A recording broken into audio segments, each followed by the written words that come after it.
Bismillahirrahmanirrahim. Assalamualaikum warahmatullahi wabarakatuh. Assalamualaikum warahmatullahi wabarakatuh. Geser ke kanan. Geser ke kanan. Alhamdulillahi rabbil alamin. Allahumma fassalli wa sallim ala sayyidina Muhammadin wa ala ali sayyidina Muhammad. Qala al-muallifu al-imam Abu Zakaria Yahya bin Sharaf An-Nawawi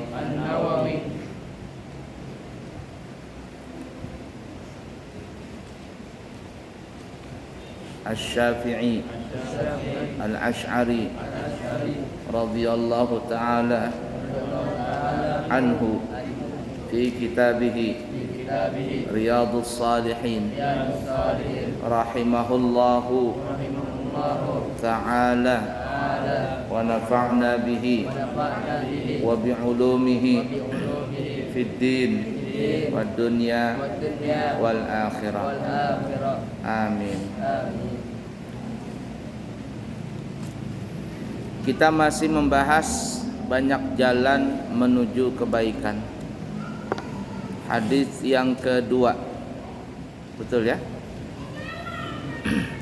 An Abi Dzarrin aidan radhiyallahu ta'ala anhu anna Rasulullah sallallahu alaihi wasallam qala yusbihu ala kulli sulama min ahadikum sadaqatun fa kullu tasbihatin sadaqatun wa kullu tahmidatin sadaqatun wa kullu tahlilatin sadaqatun wa kullu takbiratin sadaqatun wa amrun bil ma'rufi sadaqatun wa nahyun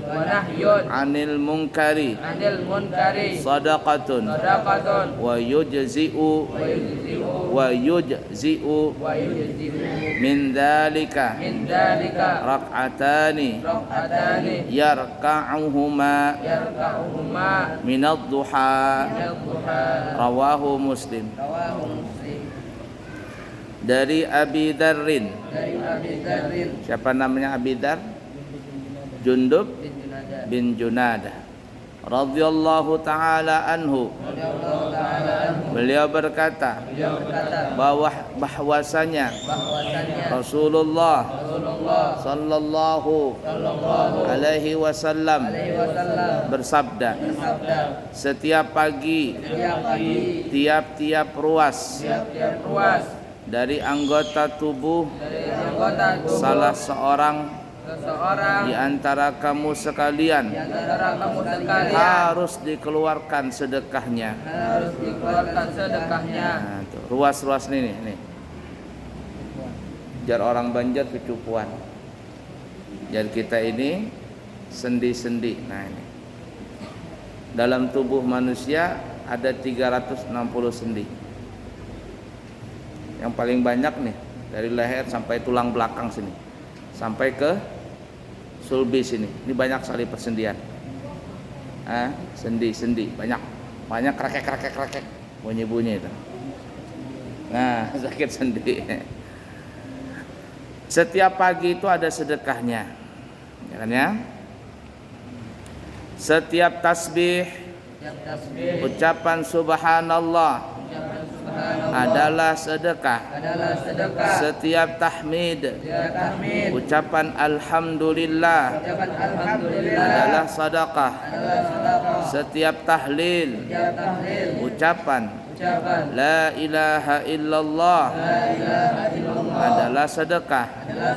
Setiap takbir, ucapan Allahu Akbar Allahu Akbar adalah sedekah. adalah sedekah. Menyuruh untuk Menyuruh untuk berbuat baik berbuat baik adalah sedekah. adalah sedekah. Mencegah dari Mencegah dari perbuatan mungkar perbuatan munkar adalah sedekah. adalah sedekah. Dan semuanya itu Dan semua itu bisa diganti bisa diganti dengan 2 rakaat salat dengan 2 rakaat salat duha. duha. Hadis riwayat Muslim. Hadis riwayat Muslim. Nah, jadi setiap pagi itu Nabi mengatakan kita mesti membayar sedekahnya badan. Sedekah persendian badan. Mesti seperti itu. Dan itu cukup bisa diganti bersedekah anggota badan tadi dengan melaksanakan salat duha. Kamu berapa rakaat salat duhanya? 4. Ini 2 saja. Kalau 4 berarti lebih bagus lagi. 2 saja sudah termasuk bersedekah untuk badan. Makanya kalau orang yang rajin salat duha, dia insya Allah tidak gampang yang namanya sakit, apa namanya itu, asam urat lah, atau apa namanya ini apa namanya itu, keseleo, apa namanya, rematik lah, apa itu ya. Salat duha bahkan bukan hanya anggota badan, kata Nabi, tasbih, tahmid, tahlil, takbir, siapa yang ngucapin itu termasuk sedekah. Dan cukup orang dikatakan bertasbih, bertahlil, bertahmid, bertakbir di hari itu adalah dia mengerjakan salat duha 2 rakaat, maka orang itu sudah memuji Allah Ta'ala. Dia sudah masuk termasuk golongan yang mensucikan Allah. Dia sudah termasuk orang yang suka bertahlil, dan orang itu sudah masuk kategori orang yang suka mengagungkan Allah, membesarkan Allah. Salat duha saja 2 rakaat. Salat duha ini banyak manfaatnya. Salat duha itu sangat banyak manfaatnya. Salah satunya ini tadi adalah untuk kesehatan persendian badan. Kemudian yang kedua adalah yang masyhur sama orang kita untuk melancarkan urusan rezeki. Yang ketiga adalah untuk menggentarkan setan atau jin yang jahat. Siapa orang yang rajin salat duha, itu setan akan gentar dengan dia. Jin akan takut dengan dia. Jadi kalau kamu mau umpama ahli peruqyah nih, siapa yang mau jadi ahli ruqyah, yang kerjaannya sama jin aja, yang lawan jin, salat duhanya jangan sedikit, minimal 12 rakaat. Minimal 12 rakaat. Lebih daripada itu bagus, karena salat duha ini kata ulama sebenarnya batas rakaatnya itu tidak ada. Batas rakaatnya itu tidak ada. Itu sebagian ulama mengatakan demikian. Walaupun tadi ada yang mengatakan salat duha itu paling sedikit adalah 2, paling banyak 12, paling afdal 8. Nah, mana yang dipilih, 8 atau 12? Ya tadi, kalau mau standar, mau afdal 8. Tapi kalau kamu memang mau menjadi tukang ruqyah, tukang untuk pengobatan, ngobatin orang atau apa begitu, jangan sholat duhanya 8 rakaat, apalagi cuma 2, tapi 12 rakaat, itu sekurang-kurangnya. Dan pun kurang kalah. Mun kurang kalah dia. Jangan kurang dari 12 kalau ingin mau jadi pengobatan itu. Kan ada orang memang bidangnya saya mau ngobatin orang saja. Ya, bukan dukun. Tapi memang untuk pengobatan secara syar'iyyah, yang ke orang Jepun sekarang nyebutnya ruqyah. Ruqyah itu ada 2 ya. Ruqyah itu kalau bahasa Indonesianya jampi-jampi. Ruqyah ini ada dua. Bahasa Arab tuh ruqyah tuh pengertiannya jampi-jampi. Nah, ruqyah yang syar'iyah, ada ruqyah ghaira syar'iyah. Ruqyah syar'iyah itu jampi-jampi yang dianjurkan dalam Islam. Nabi membaca ini, baca ayat ini, baca ayat itu. Itu adalah ruqyah syar'iyah. Ada ruqyah ghaira syar'iyah yang tidak disyariatkan, bacaannya lain. Entah apakah neng kana neng kono war mbah ini mbah itu, ya apa-apakah dipanggilnya. Bakar kemenyan, lain bakar dupa. Bakar gahru beda. Kalau kemenyan bau minyak nyong-nyong. Tahu minyak nyong-nyong? Itu yang dibakar sama bubuhan kuda lumping itu. Minyak nyong-nyong kata orang. Nah, ini gahru yang dibakar. Kayak kita di pondok, abuya bakar gahru, bakar dupa. Itu sunnah. Nah, kembali lagi kata ulama, sebenarnya sholat duha ini tidak ada batasan rakaatnya, mau berapapun boleh. Makanya Al-Imam Habib Abdullah bin Alwi Al-Haddad, pengarang Ratibul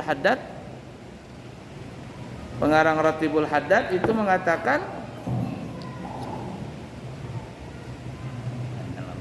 lembek dia, kepanjangan lembek juga. Nah, ya sudah, sip. Nah, jadi apa tadi itu sampai mana? Habib Abdullah bin Alwi Al-Haddad, beliau melaksanakan salat itu di pagi hari sebanyak 100 rakaat. Jadi salat isyraq dulu, nanti setengah hari beliau mengerjakan 100 rakaat. 100 salat duhanya Habib Abdullah bin Alwi Al-Haddad 100 rakaat. Makanya beliau ditakutin sama jin dan sebagainya. Padahal Habib Abdullah bin Alwi Al-Haddad itu orangnya buta. Dari kecil buta. Karena paman beliau membawa minyak, kemudian ketumpahan kena mata beliau. Tapi buta mata zahir, namun mata batinnya ngelihat. Maka dikatakan ada salah seorang orang ini ingin mencoba apakah Habib Abdullah bin Alwi Al-Haddad ini ngelihat atau enggak. Memang enggak ngelihat, tapi kira-kira kata orang katanya bisa ngelihat. Mau dites betul apa enggak. Jalan begitu dibawa pakai tongkat, tiba-tiba depannya ada paret gitu, lubang. Orang ini sengaja mau masukkan ke lubang, bukan untuk mencelakai, kepingin tahu aja. Cuman guru dites kasihan juga. Pas sampai di lubang, Habib Abdullah loncat, cok begitu. Kata Habib Abdullah, kamu ngapain? Ya, bahasa kitanya, mau celakain aku katanya. Nggak, Habib, mau ngetes aja katanya. Mau ngetes aja. Nah, 100 rakaat Habib Abdullah bin Alwi Al-Haddad. Nah, kamu betok, siapa tahu kamu mau jadi ahli ruqyah begitu di Manggar situ. Jangan 2 rakaat salat duhanya, apalagi enggak salat duha. Ya, minimal 12.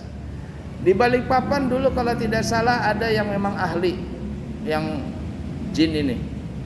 Jadi jangankan beliau datang, cuman ngasih air aja sudah jin kelabakan itu. Itu kalau tidak salah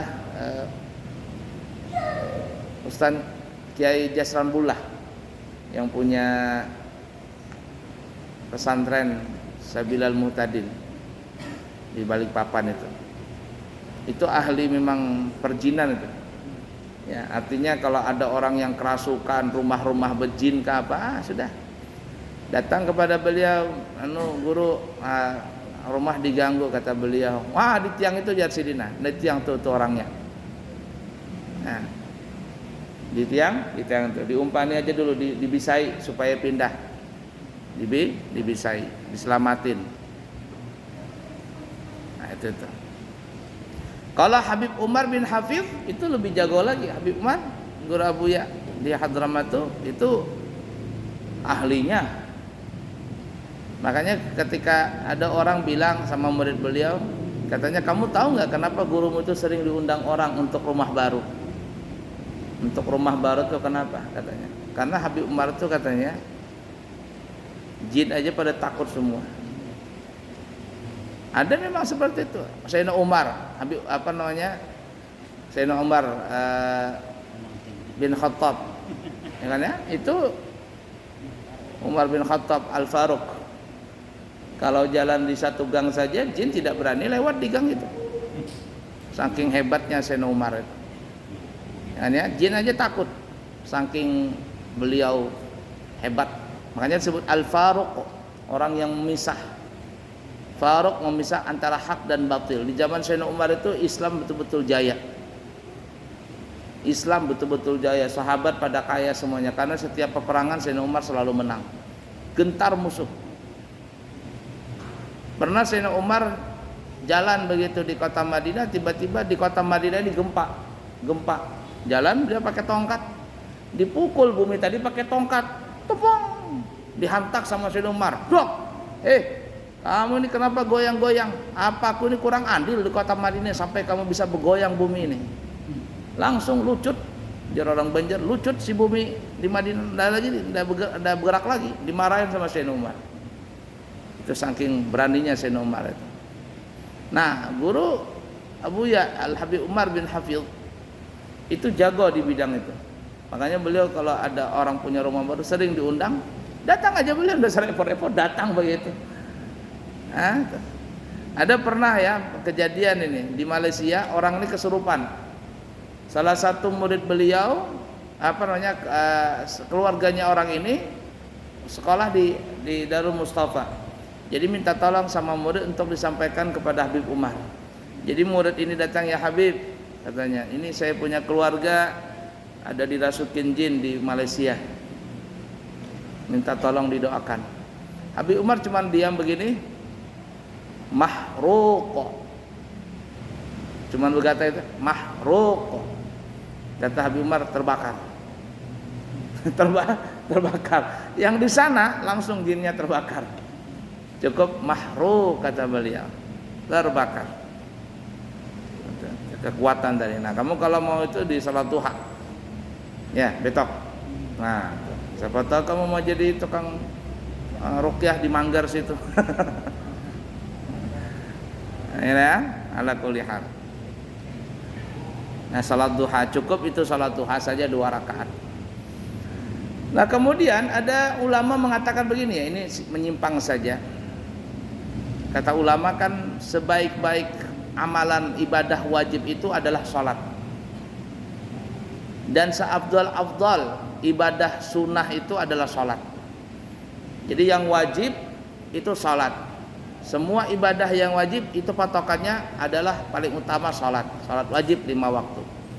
Semua ibadah sunnah yang paling afdal adalah salat sunnah juga.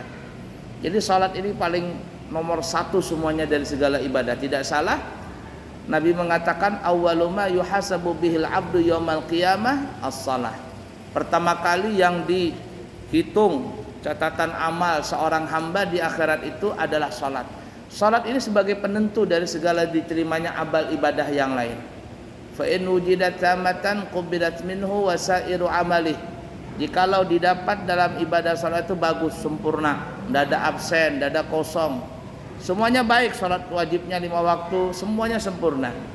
Maka diterimalah ibadah salat tadi dan semua ibadah yang lain diterima. Dia penentunya di sini. Ya, tapi sebaliknya wa in ruddas alai fa in wujidat naqisatan ruddas alaihi wasairu amalih. Tapi kalau didapat dalam diri seseorang itu di akhirat nanti ketika diperiksa salatnya bolong-bolong, apalagi enggak salat, maka ibadah yang lain enggak diterima. Haji, puasa, zakat enggak diterima. Kenapa? Karena salat ini sebagai penentu dia. Kunci supaya bisa diterima ini pasportnya di sini. Kalau pasportnya enggak terbuka semuanya itu. Nah, kemudian kata ulama, kenapa kok salat itu kok menjadi patokan dari diterimanya seluruh amal di akhirat? Jawabannya adalah karena rukun Islam ada berapa? 5. Yang pertama syahadatain, yang kedua salat, 3 zakat, 4 puasa Ramadan, 5 haji bagi yang mampu. Nih rukun 5 ini, rukun Islam yang 5 ini semuanya berada di dalam salat. berada di dalam salat. Ngucapin 2 kalimat syahadat ada enggak dalam salat? Ada. Tasyahud awal, tasyahud akhir. Salat ada enggak dalam salat? Ya jelaslah ada, karena salat kan orang juga salat. Kemudian yang ketiga, zakat. Ada enggak dalam salat zakat? Ada. Di mana dalilnya? Ini nih. Setiap persendian manusia itu ada sedekahnya. Sedekah itu bahasa Arab ada 2. Ada sedekah wajib, kalau sedekah wajib disebut zakat. Ada sedekah sunnah. Kalau sedekah sunnah ya pada umumnya sedekah. Innamas sadaqatu lil fuqara'i wal masakin wal 'amilin 'alaiha wal mu'allafati qulubuhum wa fir riqabi wal gharimin wa fi sabilillah wa ibnis sabil fariidatan minallah. Zakat sedekah itu maksudnya zakat sini. Hanya saja sedekah tadi, sedekah wajib ini zakat. Diberikan kepada 8 orang. Fuqara, masakin, amilin, mu'allaf orang muslim Islam, riqab hamba saya, gharimin orang yang punya hutang, sabilillah orang berjalan di jalan Allah, berjuang di jalan Allah, ibnu sabil orang musafir kehabisan ongkos. 8 orang ini. Di situ kalimat Al-Qur'annya, lafaz Qur'annya adalah innamas sadaqat. Sesungguhnya hanya saja sedekah itu. Yang dimaksud itu sedekah wajib yakni zakat. Nah, dalam sholat ada zakat. Apa itu? Persendian tadi. Kemudian apa lagi? Puasa. Rukun Islam yang keempat apa? Puasa. Orang sholat puasa enggak? Puasa makan, puasa minum, puasa bergerak, puasa daripada berbicara yang bukan bacaan sholat. Semuanya lebih dahsyat daripada puasa Ramadan. Kalau puasa cuman makan minum dilarang, berhubungan, ngomong tidak dilarang, tidur nggak dilarang. Tapi kalau sholat, tidur dilarang, makan dilarang, minum dilarang. Kalau ada orang sholat sambil makan, batal sholatnya. Kemudian yang kelima apa? Berangkat haji. Orang berhaji kemana? Baitullah, al-hajj, ziarah ilal Ka'bah. Bermula haji itu adalah ziarah Ka'bah sana. Nah itu. Jadi menghadap ke Ka'bah. Disitulah disebut haji. Nah karenanya diulangi, maka salat duha ini itu sebagai sedekah untuk badan setiap hari. Fahimtum? Al-haditsus salis. Hadis yang ketiga. Wa anhu qala an-nabiy sallallahu alaihi wasallam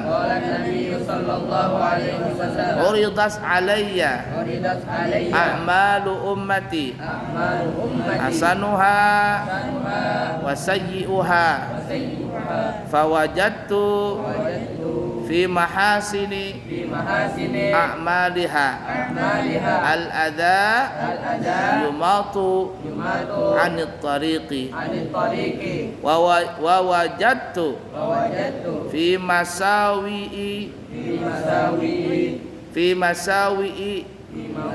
a'maliha. Perhatikan nih, an-nukhatu takunu fil masjidi la tudfanu, rawahu Muslim. Perhatikan ini, dari Abu Dzarrin radhiyallahu taala anhu, berkata dia telah bersabda Nabi Muhammad sallallahu alaihi wasallam telah diperlihatkan kepadaku amal-amal perbuatan umatku. Jadi Nabi ini ngelihat perbuatan amal umatnya, ngelihat itu, walaupun Nabi sudah nggak ada bersama kita, diperlihatkan amal hambanya. Jadi ibarat kata nyetor buku daftar absen tuh dilihat. Kayak Abu ya tuh, mana hari Minggu kata Abu ya, Senin, mana jadwal absen yang sholat nggak sholat, lihat. Nah, Betok 5 kali nggak sholat, nah, kelihatan. Jokowi 10 kali nggak sholat, kelihatan itu. Jadwal nih, Daud sempurna sholatnya, nah itu. Begitu tuh. Ujian nanti, ujian bulanan. Oh, ini menghafalnya ada tambahan, yang ini nggak mau ikut ujian. Nah ini ketahuan. Nabi begitu. Disodorkan amal perbuatan hamba, perbuatan umatnya. Nabi ngelihat tuh jadwal-jadwal tadi. Apa kata Nabi? Yang baik maupun yang jelek. Nah, itu. Yang jelek, yang bagus dilihat sama Nabi. Kelihatan, oh si fulan rajin salat, Nabi pun senang. Si fulan berbuat maksiat, Nabi sedih. Kalau kita ada buat maksiat, sedih Nabi. Sedih. Makanya kalau memang cinta dengan Nabi, jangan bikin masalah, jangan bikin maksiat. Ya, kamu punya orang tua, umpama sekolah, pesantren, ternyata kamu bikin ulah, melanggar peraturan, disangsi atau kena denda, kemudian dilaporkan ke orang tuamu, nih absen anak bapak ibu, ternyata nakal, ternyata suka lari, suka ini, suka itu, nah ini kena sanksi. Kira-kira orang tuamu sedih apa enggak? Sedih. Kamu nyakitin enggak perasaan orang tua? Nyakitin. Orang tuanya sudah ngasih ongkos mahal-mahal, jual sana jual sini, banting tulang cari duit, dikit-dikit minta kiriman, mak minta mak duit, kiriman ini mah, kiriman itu mah, belikan baju mah, belikan sarung mah, belikan ini kan, belikan itu, dibelikan semuanya. Lah kamu mucil, kamu nakal. Dibelikan baju, bajunya dibuang-buang, dibelikan surbannya dibikin alat pel. Ya, punya baju, bajunya dibawa main bola, robek, lopak, buang sana, buang sini. Kasihannya orang tua itu. Sedih nggak kira-kira orang tuamu itu? Sedih. Kalau orang tua sedih, apalagi Nabi, lebih sedih lagi Nabi.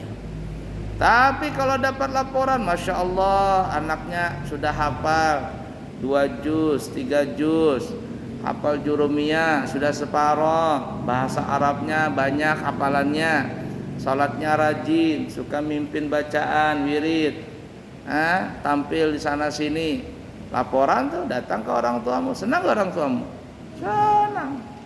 Apalagi Nabi Muhammad SAW. Jadi kamu kalau bikin nyakitin orang tuh, bukan kamu nyakitin sama abuya saja, imbasnya ke orang tua, imbasnya ke keluarga, lebih sampai kepada Nabi. Tapi kalau kamu bikin senang, abuya senang, gurumu senang, keluargamu senang, orang tuamu senang, puncaknya Nabi yang lebih senang lagi. Ya, jadi yang baik, yang jelek disodorkan kepada Nabi setiap hari itu. Bahkan Nabi pun sudah tiada, setiap hari Nabi tahu amal-amal seseorang itu, setiap hambanya.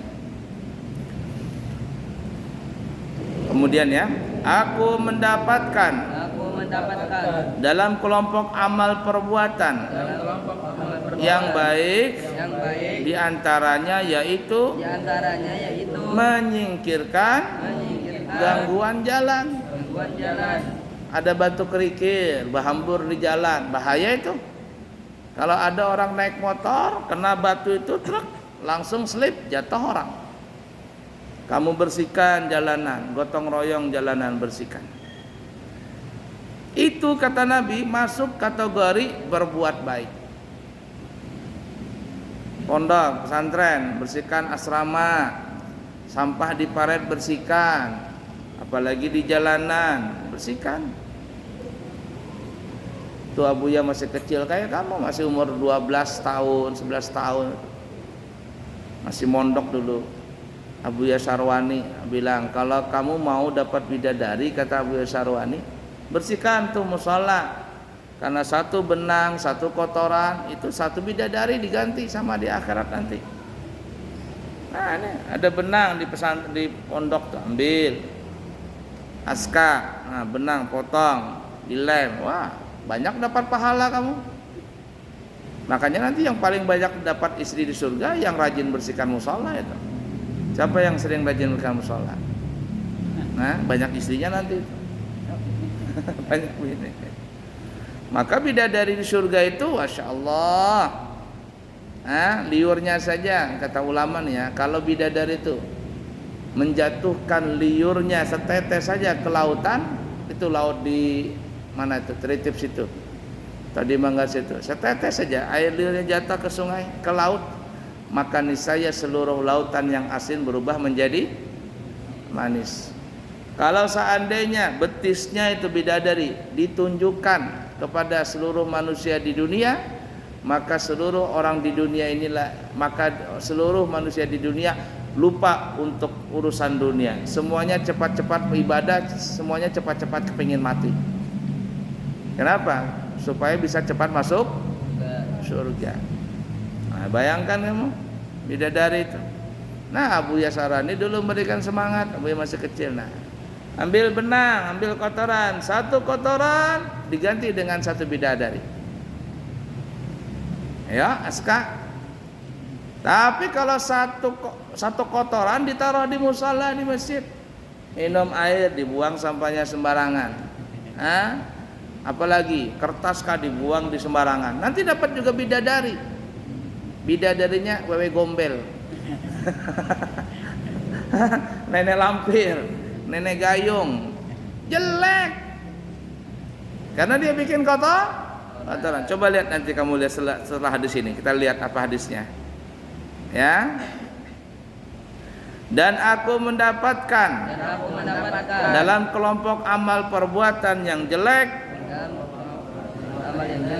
dalam kelompok amal perbuatan yang jelek, perhatikan ini. Di antaranya yaitu ingus, dahak yang dibiarkan di masjid, tidak ditutupi, tidak dibuang. Zaman dulu kan Nabi itu masjidnya tidak pakai keramik, langsung tanah. Jadi beludah itu dibiarkan di tanah begitu. Kalau mau beludah, lobangnya tutup lagi. Itu zaman dulu. Kalau zaman sekarang nggak bisa lagi. Habis lihat nih, perhatikan nih. Ingus, dahak, termasuk liur. Nah, kamu beli plak di samping jendela tuh, plak beludah di jendela situ, di teras. Itu amal buruk. Amal buruk. Sedih Nabi, makanya kata Abu Ya tadi, bukan dapat bidadari, wewe gombel dapatnya. Nenek lampir. Paham nggak? Atau tidur di musola, tidurnya tiarap, padahal orang tidur tiarap itu apa hukumnya? Makruh. Nanti kamu selesai dalam kitab Ta'limul Muta'allim itu. Salah satu menyebabkan orang keras hati tidur tiarap. Ada satu santri itu suka tidur tiarap. Abu Ya, pantasan kamu susah dinasehatin. Kepala batunya batu karang lagi, batu cadas. Kenapa tidur tiarap? Pas tidur tiarap atau tidur telentang atau apa, beliur. Jatuh ke sajadah. Bau sajadahnya. Nah, itu tuh termasuk itu perbuatan yang buruk kata Nabi. Dilihatkan itu, ternyata Jamil tidur, liurnya jatuh di meja, jatuh di karpet musola. Datang Daus pas sujud, kenapa bawa haring-haring ini? Oh, ternyata liurnya si Jamil. Gitu kan? Itu contoh saja. Nah, itu ya. Paham tuh? Nah, itu termasuk salah satu perbuatan yang tidak baik. Cukup ya. Nanti kita sambung lagi insya Allah. Tinggal berapa menit? 4 menit lagi kurang. Kami di pesantren Al-Islami Nurul Anwar, keluarga besar pesantren, mengundang kepada seluruh jamaah Masjid Nurul Yakin, jamaah dan sekitarnya agar bisa menghadiri peringatan Maulid di pesantren kami pada hari Ahad besok, ya, hari lusa. Tanggal berapa itu? 15 Oktober 2023. Pagi, jamnya dimulai jam 8. Itu ada door fest. Nah, ini kalau door fest ini biasanya ibu-ibu senang ini. Ya, door festnya macam-macam, ratusan door fest. Ya, dari rinjing, panci, apalagi itu. Macam-macam dah. apalagi kipas angin tahu ada tuh, cincin, apalagi baju ada nggak tahu tuh ya. Nasi kotak dibagi aja. Nggak tahu juga ada nggak nanti gratis umrah tuh. Siapa tahu dapat door prize umrah gratis. Tapi nggak tahu tuh ya. Banyak itu hadiahnya ya. Sebenarnya mau bergantungan, cuman kalau bergantungan tuh mana uyuh menggantung-gantung, kemudian rigat, menggantungnya berjam-jam, habisnya nggak sampai 1 menit habis. Pas berdiri nggak sampai 1 menit habis. Dan juga Buya khawatir tuh kalau apalagi yang hintalu bercucuk-cucuk tuh, nah berapa tak kalau kena mata. Itu ada di media sosial tuh. Orang berabutan apa begitu. Mungkin di bab tasmiyah kah anaknya dibiarkan ditaruh situ di depan. Pas asrakal apa berebutan blok habis anak diinjak-injak anak bayi. Mamanya bilang anakku diinjak-injak. Siapa yang salah? Yang satu menyalahkan mamanya kenapa juga taruh di situ, yang satu menyalahkan acara ini tuh ya semuanya salah. Ya, jadi tidak usah berebut-rebutan, jadi kita berbagi-bagi saja. Door prize. Ya, ada banyak ratusan door prize tuh. Macam-macam ya. Kemudian selanjutnya seperti biasa dikabarkan, siapa tahu ada yang berangkat umrah November dan Desember, harganya 32 juta, 12 hari, 9 hari 29 juta, sudah dari Balikpapan. 10 gratis 1. Kalau ada satu keluarga 10 orang berangkat, maka ada 1 gratis umrah. Untuk November, untuk Januari itu harganya sama 32 juta. Umrahnya cuman promonya 5 plus 1. Yang November Desember 10 plus 1, tapi kalau Januari 5 plus 1 gratis. Dan itu berakhir sampai bulan akhir November ini. 10 itu plus 1 jadi 11. 11 ya. Jadi 10-nya bayar, 1-nya gratis. Kalau Ya. 10 plus 1 jadi 9. Nah, itu kurang namanya, bukan plus itu minus namanya. Ya, yang Januari itu 5 plus 1, tapi berakhir promonya akhir November. Kemudian haji furada langsung berangkat tahun 2024 itu ada 2 harga. Yang satu 185 juta, harganya ekonomis. Tapi dia di Arafah nggak pakai hotel, bintangnya bintang 3 kalau di Makkah Madinah. Yang kedua harga 195 juta, beda 10 juta. Tapi yang 195 juta ini semuanya pakai hotel, di Arafah hotel, di Makkah Madinah hotel. Hotelnya pelataran Masjidil Haram. Jadi keluar hotel sudah pelataran. Nah, siapa tahu ada yang berminat gitu ya, siapa tahu gali-gali tanah di samping hendak mengulah sumur bor, tiba-tiba ting bunyi cangkul. Pas dilihat emas 10 kilo umpama. Jangan lambat-lambat sudah. Langsung berangkat haji. Siapa tahu ada yang berminat ya, siapa tahu seperti itu ya. Baik, kiranya cukup sekian. Jangan lupa nanti hari Minggu, hari Ahad ditunggu kedatangannya untuk menghadiri maulid di pesantren kami. Semoga ada manfaatnya. Subhanakallahumma wa bihamdika asyhadu an la ilaha illa anta astaghfiruka wa atubu ilaik wa akhiru kalam. Assalamualaikum warahmatullahi wabarakatuh.